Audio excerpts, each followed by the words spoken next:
Hello everyone, welcome back to Aboard on Board with Lakshmi Akilan. இது ஒரு டே in my life vlog தாங்க. இது பொங்கலுக்கு முன்னாடி எடுத்தது. முதல்ல பொங்கல் செலிப்ரேஷன் வரவும் அந்த வீடியோ அப்லோட் பண்ணிட்டேன். நிச்சயமாக இதுலேயும் உங்களுக்கு ஒன்று ரெண்டு ஒரு யூஸ்ஃபுல்லான டிப்ஸ் நிச்சயமாக கிடைக்கும்னு நம்புகிறேன். ஸோ இன்றைக்கி ஒரு அற்புதமான ஒரு மழைக்காலம், ரொம்ப அழகாக மழை வந்து ட்ரிசில் ஆகிட்டே இருந்தது. இன்றைக்கி வந்து பொங்கலோட க்ளீனிங் ஒர்க்கெல்லாம் முடிக்கணும் அப்படின்னு சொல்லிட்டு பக்காவாக பிளான் பண்ணி இந்த டே ஃபுல்லும் வேலையை முடித்தோம். இது ஆக்சுவலி ஒரு சண்டே தான் அது. ஸோ இந்த ஒரு நாளில் எனக்கு வந்து நிறைய ஒர்க் பண்ண வேண்டியிருந்தது. ஸோ பக்காவாக ஷெட்யூல் பண்ணிவிட்டு இன்றைக்கே வந்து பொங்கல் க்ளீனிங் எல்லாம் முடிச்சாச்சு.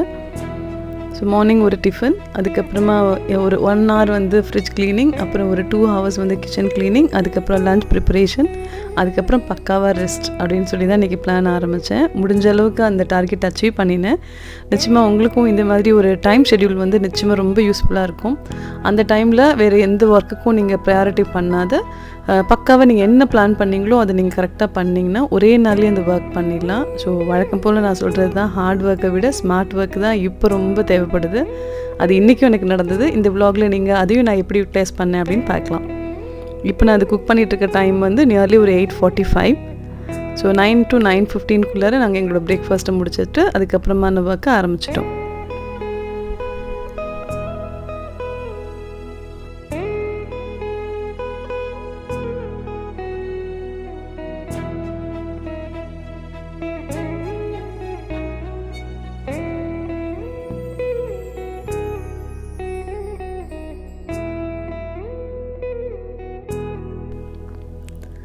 ஸோ இது ஒரு 9:45 நான் ஸ்டார்ட் பண்ணேங்க. முதல்ல எல்லா திங்ஸையும் எடுத்து வெளியில் வச்சுட்டேன். இன்றைக்கி ரொம்ப மெஸ்ஸியாக தான் இருந்தது வீடு.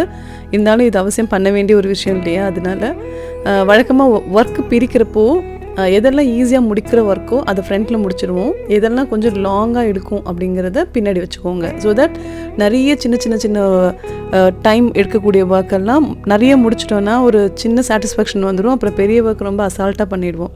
அதுதான் இதோட சீக்ரெட், நம்ம அந்த 1 டேக்குள்ளே நமக்கு தேவையான ஒர்க்கெல்லாம் பண்ணுறதுக்கு. ஸோ அதே தான் இப்போயும் பண்ணேன். முதல்ல எடுத்து வச்சுட்டேன். அதுக்கப்புறமா அங்கே இருக்கக்கூடிய ட்ரே, அந்த கவர்ஸ், அது எல்லாத்தையும் வந்து முதல்ல க்ளீனிங்க்கு எடுத்தாச்சு. நிச்சயமாக டிஸ்போஸ் பண்ண வேண்டிய ஐட்டம்ஸ் நிறைய வச்சுருப்போம் ஃப்ரிட்ஜில் தேவையே இல்லாமல். அது எல்லாத்தையும் முதல்ல எடுத்து ரிமூவ் பண்ணிட்டாலே ஃப்ரிட்ஜ் முக்கால்வாசி க்ளீன் ஆகிடும். அப்புறம் ஃப்ரிட்ஜ் உள்ளே க்ளீன் பண்ணுறப்போ அந்த ஹாட் வாட்டரில் ஒரு லெமன் பீஸ், அப்புறம் கொஞ்சோண்டு ஒரு மைல்டு டிட்டர்ஜென்ட், நான் ஆம்பியோட லிக்விட் யூஸ் பண்ணுவேன், போட்டு உள்ளே நல்லா வைப் பண்ணிவிடுவேன். அப்புறம் இது வந்து என்னோடய ஃப்ரிட்ஜில் எப்போயுமே ஒட்டியிருப்பேன். இது டைம் சேவர்ஸ், எவ்வளோ குயிக்காக ஒரு ஒர்க்கை வந்து கடகடன்னு முடிக்க முடியும் ஒரு நாளில் அப்படிங்கிறதுக்கான ஒரு சின்ன டிப்ஸ் மாதிரி தான் இது. ரொம்ப யூஸ்ஃபுல்லாக இருக்கும். இது எனக்கு ஒரு ஒர்க் ஷாப்பில் கொடுத்தது. ரொம்ப வருஷமாக இதை நான் வச்சிட்ருக்கேன். அப்புறம் இது ஒரு டூடல், என்னோடய டாட்டர் எனக்கு கொடுத்தது. தேங்க்யூ ஃபார் ரைசிங் மீ அப்படின்னு 2 ரைசன்ஸ், ஒரு அம்மா ரைஸ்னு ஒரு பாப்பா ரைஸ்னு இருக்கிற மாதிரி.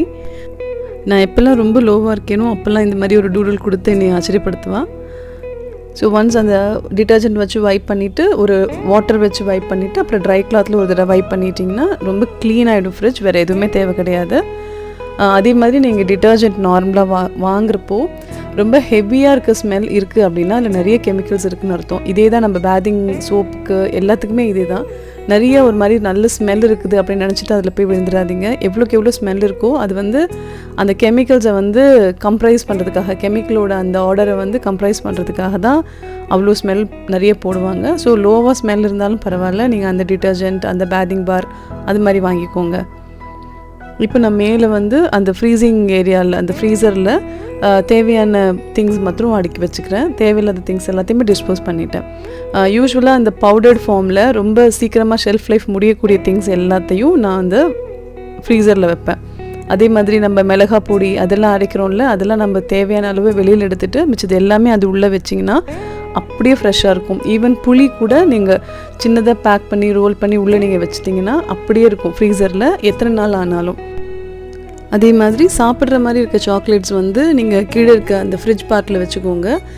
இது மாதிரி குக்கிங்க்கு யூஸ் பண்ணுவோம்ல, அந்த சாக்லேட்ஸ் வந்து நீங்கள் மேலே ஃப்ரீசரில் வச்சுக்கோங்க. ஸோ தட் அந்த டேஸ்ட் வந்து அப்படியே மெயின்டைன் ஆகும். இப்போ மேலே இருக்க அந்த ஷெல்ஃப் முடிச்சுட்டேன். இப்போ கீழே இருக்க ஷெல்ஃப், அதே மாதிரி அந்த ட்ரே கூட நீங்கள் நல்லா ஒரு சன்ட்ரையில் கொடுத்தீங்கன்னா நல்லாவே யூஸ்ஃபுல்லாக இருக்கும். இப்போ மழைன்றதுனால வெறும்னா ட்ரை கிளாத்தில் மாத்திரம் துடைச்சிட்டு மறுபடியும் வைக்கிறேன். கீழே அதே மாதிரி நம்ம வைக்கிறதெல்லாம் ஒரு வீக்லி ஒன்ஸ் நம்ம சேஞ்ச் பண்ணக்கூடிய அந்த ஐட்டம்ஸ் ரொம்ப ஃப்ரீக்வெண்ட்டாக எடுத்து நம்ம யூஸ் பண்ண ஐட்டம்ஸ் எல்லாத்தையும் கீழே வச்சுப்பேன் நான். இப்போ மேலே இருக்க இந்த ஷெல்ஃபில் இப்போ நான் வச்சுட்ருக்கிறதுல வந்து மில்க் ஐட்டம்ஸ் ஃபுல்லுமே, சீஸு, அதே மாதிரி வெண்ணெய் எடுக்கிறதுக்கு நிறைய ஆடை நம்மளே வீட்டில் எடுப்போம்ல அது, அதே மாதிரி ஃபேஸ் பேக்ஸு, அந்த ஃப்ரூட்டு பல்ப்ஸு, அதெல்லாம் ஃபேஸ் பேக் யூஸ் பண்ணுறது அதெல்லாம் அங்கே வச்சுப்போம். இப்போ நான் வச்சுட்ருக்குற அந்த செகண்ட் ஷெல்ஃபில் பார்த்திங்கன்னா இஞ்சி, பூண்டு, ஈவன் சின்ன வெங்காயம் உரிச்சது அது எல்லாத்தையுமே உள்ளே சின்ன டப்பாவில் போட்டு உள்ளே வச்சிட வேண்டியது தான். ஸோ இது ஃப்ரீசரில் நான் இந்த மாதிரி செட் பண்ணிவிட்டேன். ஈவன் பேக்கிங் பவுடர், அந்த ட்ரிங்கிங் சாக்லேட்ஸ் அதெல்லாம் தேவைன்னா மட்டும்தான் எடுத்துப்பேன். ஸோ அதனால் அது மேலே வச்சிடுறேன்.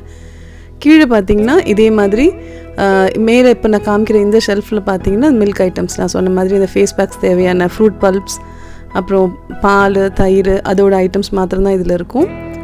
இங்கே வந்து வெறும்னா அந்த கீரை, அப்புறம் ஈவன் தேங்காய் சொல்லணும்னு நினச்சேன். தேங்காய் உடச்சிங்கன்னா ஒரு பிளாஸ்டிக் டப்பாவில் போட்டு அது மாதிரி வச்சிங்கன்னா 1 வீக் ஆனாலும் அதே ஃப்ரெஷ்ஷாக இருக்கும். ஓப்பனாக வச்சா ட்ரை ஆகிடும். அப்புறம் வழக்கம் போல் காய் அந்த ட்ரேயில் தான். இப்போ நான் வந்து பூ வந்து ஒரு 2-3 டேஸில் நான் எடுத்துருவேன்றதுனால அங்கே வச்சிட்ருக்கேன். இல்லைன்னா அதுக்கு செப்பரேட்டாக ஒரு கவரில் போட்டு தனியாக அது வெளியில் அந்த ஸ்மெல் போகாத மாதிரி முடிஞ்ச அளவுக்கு மல்லிப்பூ அதெல்லாம் வந்து சில்வர் டப்பாக்குள்ளே வச்சுப்போம். நான் நார்மல் பூனா ஸ்மெல் வராது அப்படின்னு தெரிஞ்சால் நீங்கள் அந்த பிளாஸ்டிக் கவர்லேயே வச்சுக்கலாம். இப்போ இதெல்லாம் விட ரொம்ப முக்கியமான ஒரு விஷயம் என்ன பண்ண போகிறோன்னா, நம்ம நார்மலாக கிடைக்கிறதில்ல சார்கோல், இந்த அயன் பண்ணுறவங்ககிட்ட கேட்டிங்கன்னா அவங்கள்ட்ட அவங்க வச்சுருப்பாங்க. அது வாங்கி ஒரு 4-5 பீசஸ் வந்து மேலே இருக்க ஃப்ரீசர்லேயும் சரி கீழே இருக்க அந்த ஃப்ரிட்ஜ்லேயும் வச்சுட்டிங்கன்னா, ரெஃப்ரிஜரேட் பார்ட்லேயும் வச்சுட்டிங்கன்னா அந்த ஃப்ரிட்ஜில் ஒரு ஸ்மெல் வரும்ல, அந்த ஸ்மெல்லை வந்து அதை அப்சர்வ் பண்ணிடும். அதை நீங்கள் ஒரு 10 or 15 days ஒன்ஸ் நீங்கள் மாற்றிட்டே இருக்கலாம். அதே மாதிரி லெமன் இருந்ததுன்னா, ட்ரை லெமன் இருந்ததுன்னா ரொம்ப நல்லது. இல்லைன்னா ஃப்ரெஷ் லெமனே நீங்கள் ஹாஃபாக கட் பண்ணி வச்சுட்டிங்க அப்படின்னா ஃப்ரிட்ஜில் இருக்கக்கூடிய ஒரு மாதிரி ஸ்மெல் வரும்ல, பால், பூ, அந்த ஸ்மெல் எல்லாத்தையும் அதை அப்சர்வ் பண்ணி வச்சுக்கும். ஸோ இப்போ வந்து ரெஸ்ட் டைம், ஒரு 10 to 15 minutes ரெஸ்ட் எடுக்கலாம் அப்படின்றதுக்காக வழக்கமாக பண்ணுற சத்து மாவு தான். அது ஒரு கஞ்சி மாதிரி செஞ்சுட்டு எனக்கு இந்த வேலை குடுகுடுன்னு பண்ணணும் அப்படின்னு நினச்சேன்னா இந்த சத்து மாவு கஞ்சி சாப்பிட்ருவேன். கொஞ்சம் எனர்ஜி கிடைச்ச மாதிரி ஒரு ஃபீல் எனக்கு. நிஜமாலேயும் எனர்ஜி கொடுக்குங்க. அவ்வளோ ஹெல்த்தியான ஒரு ப்ரிப்ரேஷன் தான். எனக்கு இது அம்மா ப்ரிப்பேர் பண்ணி கொடுப்பாங்க. ஸோ இப்போ இது வந்து ரெஸ்ட் எடுக்கிற டைம். ஸோ ஹாயாக உட்காந்து ஒரு 1/2 hour ரிலாக்ஸ் பண்ணிவிட்டு அடுத்த ஒர்க்குக்கு போயாச்சு.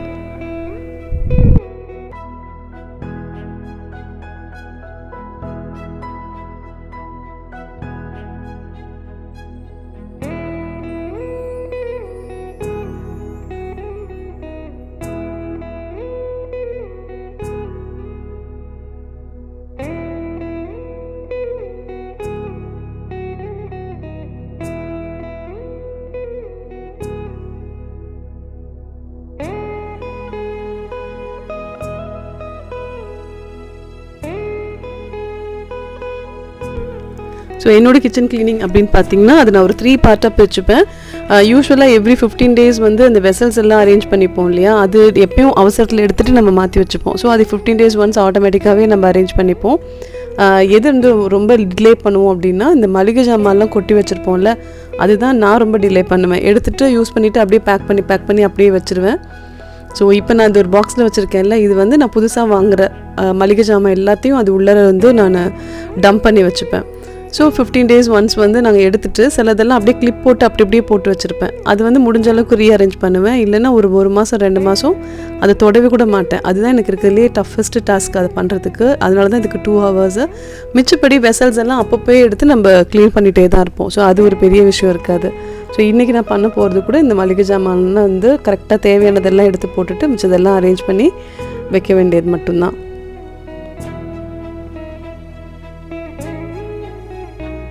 அதே மாதிரி இந்த கடலை மிட்டாய் சொல்லணும். இது per kg 180 rupees. இதுவுமே நான் சொன்னேன்ல போன vlogல சொன்ன மாதிரி அந்த காய்கறி மண்டி அந்த தான் சொன்னேன்ல, அந்த மாதிரி இந்த மளிகை ஜாமானுக்கு ஒரு மண்டி இருக்குது. அங்கே வாங்கினீங்கன்னா ஒரு 180 rupees தாங்க per kg.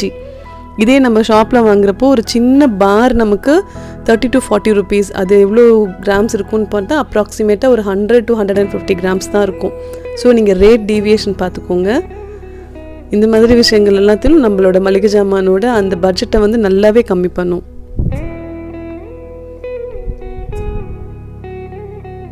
ஸோ இது வந்து நான் லேட்டராக எடுத்துக்க வேண்டிய மளிகை ஜாமான். இது தனியாக எடுத்து ஒதுக்கி வச்சுருவேன். அந்த சின்ன சின்ன டப்பாவில் இருக்கிறது எல்லாத்தையும் எடுத்து அரேஞ்ச் பண்ணி அந்த ஷெல்ஃபில் எடுத்து வச்சுருவேன். ஸோ அடுத்து அவ்வளோதாங்க என்னோடய லஞ்ச் ப்ரிப்பரேஷன். இன்றைக்கி நம்மளோட லஞ்ச் ரொம்ப ஸ்பெஷலான லஞ்ச். ஏற்கனவே அந்த சிக்கன் ஃப்ரை, உங்களுக்கு அந்த ட்ரை ஃப்ரை ஏற்கனவே நான் போட்டிருக்கேன். இன்றைக்கி பண்ண வேண்டிய இந்த சிக்கன் குழம்பு மாத்திரம் கொஞ்சம் டிஃப்ரெண்ட். இது வந்து வழக்கமாக இந்த செட்டிநாடு ஹோட்டல்ஸில் பண்ணக்கூடிய செட்டிநாடு சிக்கன் குழம்பு தான். அது வழக்கமாக பண்ணுற சிக்கன் குழம்புக்கு வேறு மாதிரி சேர்ப்பாங்க. பட் ஹோட்டலில் வந்து ரொம்ப குவிக்காக முடிக்கிறதுக்கான ஒரு ரெசிபி தான் இது. உங்களுக்கு ரொம்ப யூஸ்ஃபுல்லாக இருக்கும். நீங்கள் ட்ரை பண்ணி பாருங்கள். அதுக்கு ரொம்ப இன்க்ரீடியண்ட்லாம் ரொம்ப ஜாஸ்தி ஒன்றும் தேவைப்படாது. இப்போ நான் பேரலாக ரெண்டுமே பண்ணுறேன். கிரேவியும் பண்ணுறேன், இந்த ட்ரை கிரேவியும். இந்த பிளாக் கலர் குக்கரில் பண்ணுறது தான் வந்து செட்டிநாடு குழம்பு, சிக்கன் குழம்பு. இது வழக்கம் போல் நம்ம தாளிக்கிறோம்ல, எல்லாமே தாளிச்சிட்டு கொஞ்சமாக வெந்தயம் சேர்த்துக்கோங்க. இது தாளிக்கிறச்சு கொஞ்சமாக வெந்தயம், கொஞ்சோண்டு ஜீரகம், ஜாஸ்தி போட்டுற வேணாம். அது அப்புறம் ஸ்ட்ரைட்டாக ஃபஸ்ட்டு பச்சை மிளகா போட்டுருங்க. அதுதான் அந்த ஃப்ளேவரை வந்து இன்னும் கொஞ்சம் என்ஹான்ஸ் பண்ணி கொடுக்கும். அப்புறம் சின்ன வெங்காயம்.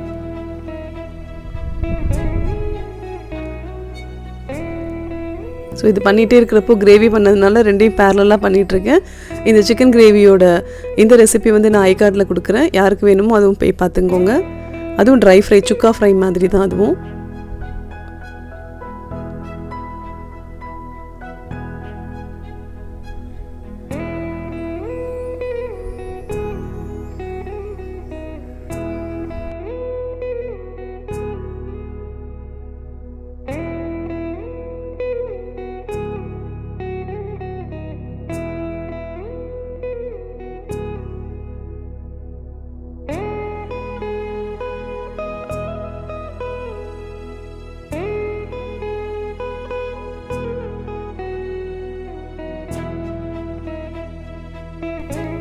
ஸோ நெக்ஸ்ட்டு இந்த செட்டிநாடு சிக்கன் குழம்புக்கு வருவோம். வெங்காயம் நல்லா வதங்கின பிறகு தக்காளி சேர்த்துருங்க. அதுக்கு முன்னாடி இஞ்சி பூண்டும் சேர்த்துருங்க. இஞ்சி பூண்டு நீங்கள் கொஞ்சம் நிறைய சேர்க்கணும். நார்மலாக இஞ்சி வந்து வழக்கமாக செட்டிநாடு குழம்பு பண்ணுறப்போ தட்டி போடுவாங்க, அரைச்சி போட மாட்டாங்க. பட் ஹோட்டலில் வந்து அரைச்சி போடுவாங்க. தட்டி போட்டோன்னா நமக்கு அந்த திக்னஸ் கிடைக்காதுன்றதுனால வழக்கமாக நம்மளோட குழம்புக்கும் ஹோட்டலில் இருக்க குழம்புக்கும் என்ன பெரிய வித்தியாசம்னா, கிரேவி வந்து நல்ல ஒரு என்ன சொல்கிறது, நல்ல ஒரு திக்கான ஒரு கன்சிஸ்டன்சியில் கிடைக்கும். நம்ம வீட்டில் நார்மலாக பண்ணுறதுல அப்படி இருக்காது. அதுக்கு மெயின் ரீசன் என்னென்னா, இப்போ நம்ம வெங்காயம், தக்காளி, அந்த பூண்டுனா இஞ்சி பூண்டு பேஸ்ட்டு, அப்புறம் இந்த மிளகாய் பொடி, மல்லிப்பொடி, மஞ்சள் பொடி, இது எல்லாமே குவான்டிட்டி ஜாஸ்தி பண்ணிடுவாங்க. ஸோ தட் உங்களுக்கு அந்த பேஸ்ட் பாருங்களேன் எவ்வளோ ஜாஸ்தி வருதுன்ட்டு. நார்மலாக நம்ம வீட்டில் பண்ணுறப்போ இது மாதிரி பண்ண மாட்டோம். ஸோ இதுவே ஒரு 3 or 4 பிக் ஸ்பூன்ஸ் கிடைக்கிது. அப்போது உங்களுக்கு நல்ல திக்காக இருக்கும். இது வெந்த பிறகுமே உங்களுக்கு நிறைய ஒரு திக் கன்சிஸ்டன்சி ஒன்று கிடைக்கும். அதுதான் மெயின் ரீசன். இன்னொரு இம்பார்ட்டன்ட் டிப் வந்து நிறைய ஆயில் போடுவாங்க. ஃபேட் நிறையா இருக்கிறப்போ அந்த டேஸ்ட் வந்து நல்லாவே என்ஹான்ஸ் ஆகும். நம்ம வந்து ஃபேட் நிறையா வேணாம் அப்படின்னு நினச்சிட்டோன்னா நல்ல எண்ணெய் பிரிகிற அளவுக்கு நமக்கு தேவையான ஒரு 2 குழிக்கரண்டியோ ஒரு 3 குழிக்கரண்டியோ ஊற்றி கூட எண்ணெய் பிரிகிற அளவுக்கு நம்ம வதக்கிட்டாலே போகிறோம். அதுக்கப்புறமா நீங்கள் சிக்கன் செய்யுங்க. சிக்கன் சேர்க்குறப்பையும் நிறைய அந்த கொழுப்பும் எலும்பும் இருக்கிற மாதிரியான சிக்கன் பீசஸ் சேர்த்திங்கன்னா தான் குழம்பு வந்து நல்ல டேஸ்ட் கொடுக்கும். நீங்கள் வெறும் போன்லெஸ் மாத்திரம் போட்டு பண்ணுறப்போ உங்களுக்கு குழம்பு இவ்வளோ டேஸ்ட் வரவே வராது. அந்த எலும்பும் அதே தான் சொன்ன மாதிரி ஃபேட் இருந்தால் மாத்திரம்தான் ஒரு நான்வெஜ் மீல் வந்து ரொம்ப டேஸ்டியாகவும் நல்ல ஒரு ஃப்ளேவர்ஃபுல்லாகவும் இருக்கும். அதுக்கப்புறம் நம்ம சேர்க்குறது வந்து இந்த கழனி தண்ணி வந்து வழக்கமாக நம்மளோட செட்டிநாடு குக்கிங் எல்லாத்துலேயுமே குழம்பு அப்படின்னா கழனி தண்ணி தான் சேர்ப்போம். அந்த அரிசி கழைஞ்ச தண்ணி நீங்கள் அதுவும் சேர்த்து பாருங்கள். அதுவும் ஒரு திக்னஸ் கொடுக்கக்கூடிய ஒரு ஃபேக்டர் தான். அதுக்குள்ளே இந்த ஃப்ரை ரெடி ஆகிடுச்சு. அது ஒரே விசில் தாங்க. அப்புறம் அதுவே தண்ணி விட்டு வந்துட்டு தானாகவே நல்ல சுருளை நீங்கள் வதக்கி எடுத்திங்கன்னா போகிறோம். இப்போ நம்ம ப்ரிப்பேர் பண்ணுறது இந்த குழம்புக்கான மசாலா. இதுதான் இதோட பேக் போன். ஹோட்டலோட ரெசிபியோட பேக் போன் இது தான். தேங்காய் கொஞ்சமாகவும், முந்திரி பருப்பு ஜாஸ்தியாகவும், கசகசா அதுக்கு ஈக்குவலாகவும் நீங்கள் போடுறப்போ நல்ல திக் பேஸ்ட் கிடைக்கும், நல்ல ஒரு ரிச் ஃப்ளேவர் கிடைக்கும். இதுதான் அந்த சீக்ரெட் ஆஃப் அந்த செட்டிநாடு கிரேவியோட விஷயம். அது கூட கொஞ்சம் சோம்பு போட்டு இந்த மாதிரி நல்லா ஃபைன் பேஸ்ட் பண்ணிக்கோங்க. குழம்பு நல்லா கொதிச்சு வந்த பிறகு நீங்கள் இதை சேர்த்தா போதும். இதுக்கு நடுவில் இந்த ஃப்ரையும் ரெடி ஆயாச்சு.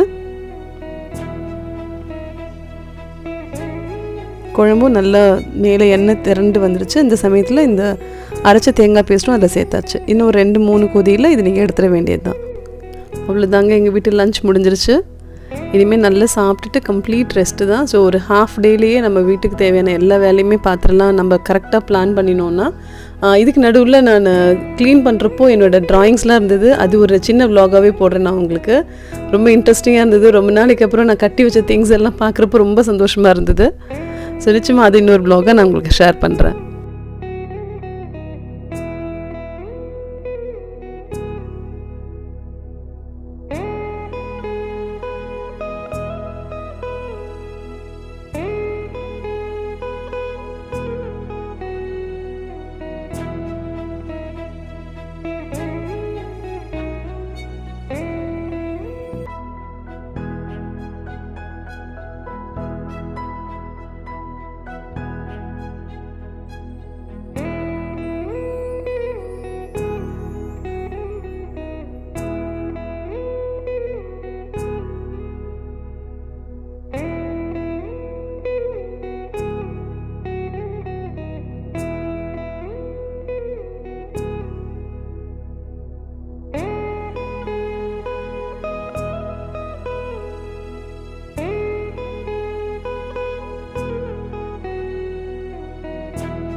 இந்த vlogல ஏதாவது ஒரு சின்ன விஷயம் அது உங்களுக்கு யூஸ்ஃபுல்லாக இருக்கும்னு நம்புகிறேன் நான். Thank you so much for your love and support. Keep supporting us. சொல்லும் செயலும் மாத்திரம் ஒரு மனிதனாக வச்சுக்கிறது இல்லைங்க. உயர்ந்த சிந்தனையும் உயர்ந்த செயலும் நற்காரியங்கள் மாத்திரம்தான் ஒரு மனுஷனாக வச்சுக்குது. ஸோ சிறந்த சிந்தனைகளை நம்ம ஒவ்வொரு நாளும் விதைத்து கொண்டே இருப்போம். Thank you so much.